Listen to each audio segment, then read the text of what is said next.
हरिः लोकाभिरामं रणरङ्गधीरं राजीवनेत्रं रघुवंशनाथं कारुण्यरूपं करुणाकरं तं श्रीरामचंद्रं शरणं प्रपद्ये। मानस प्रेमियों, श्री रामचरित मानस में भगवान के गुणगान वर्णन संग्राम में आपका स्वागत है। पूर्व भाग में अयोध्याकांड मंगलाचरण से लेकर के दोहा क्रमांक 3 तक में आए भगवान के गुणगान का वर्णन सुना। अब आज दोहा क्रमांक 4 से लेकर के 9 तक में आए भगवान के गुणगान का वर्णन सुनेंगे। पूर्व भाग में आपने सुना कि महाराज दशरथ जी श्री राम जी के रूप गुण शील और स्वभाव को देख सुन करके महाराज दशरथ जी का मन आनंदित हो रहा है। राम रूप गुण शील स्वभाव प्रमुदित होई देखि सुनि राऊ।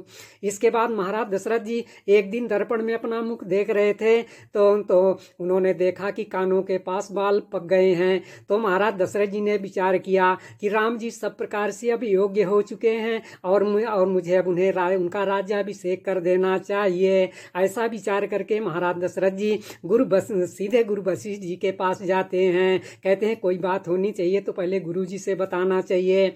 तो गुरु वशिष्ठ जी के पास गए और गुरु वशिष्ठ जी से जब ये बात बताई, राज्याभिषेक की बात बताई, तो गुरु वशिष्ठ जी बहुत प्रसन्न हुए और महाराज दशरथ जी से कहा कि आपका बहुत अच्छा विचार है। और महाराज दशरथ जी को राम जी के बारे में बताने लगे। तो वशिष्ठ जी महाराज दशरथ जी से बोले कि हे राजन, जिनसे विमुख लोग पछताते हैं और जिनके भजन के बिना जरण नहीं मिटती है, संताप नहीं मिटता, वह स्वामी वही आपके पुत्र हुए हैं। राम पवित्र प्रेम के अनुगामी हैं। सुनु निप जासु विमुख पछिताही, जासु भजन बिनु जरनी न जाही, भयउ तुम्हार तनय सोई स्वामी, राम पुनीत प्रेम अनुगामी।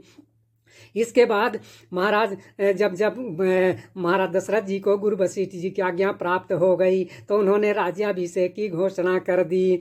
और इसके बाद फिर गुरु वशिष्ठ जी को बुलवा करके और राम जी के महल में शिक्षा देने के लिए भेज दिए।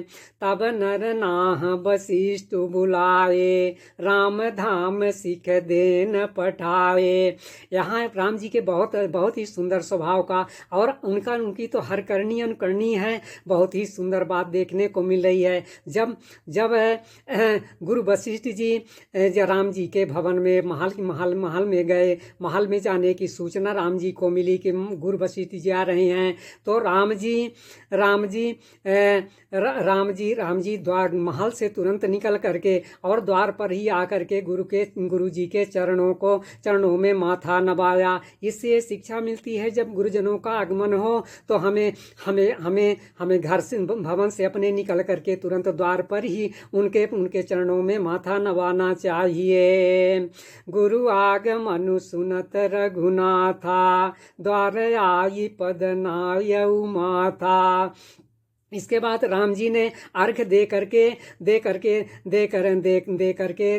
अपने भवन में गुरु जी को ले आए और 16 प्रकार से पूजन करके उनका सम्मान किया। और इसके बाद गोसाई जी लिखते हैं कि फिर से सीता जी सहित राम जी ने गुरु वशिष्ठ जी के चरणों को पकड़ लिया और अपने कर कमलों को जोड़ करके फिर बोले, सादर अर्घ देई घर आने, 16 भांति पूजी सन माने, गहे चरण सिय सहित बहोरी, बोले राम कमल कर जोरी।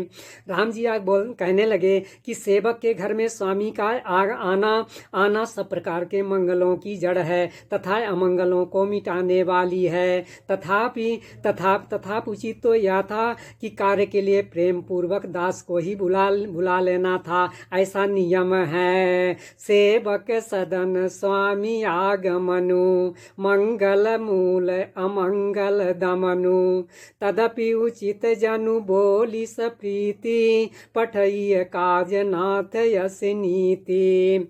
हे प्रभु, आपने प्रभुता को त्याग करके स्नेह किया है, आज ये हमारा भवन पवित्र हो गया है। अब जो आपकी आज्ञा हो मैं करूं, क्योंकि सेवक सेवक सेवक का हित स्वामी की सेवा करने में ही है। प्रभुता तजी प्रभु कीन्ह सनेहु भयउ पुनीत आजु यहु गेहु आयसु होई सो करऊं गोसाई सेवकु लहाई स्वामी सेवकाई। इस प्राश्चात के वर्णन का ही विश्राम, आगे का वर्णन अगले भाग में सुनाया जाएगा। धन्यवाद।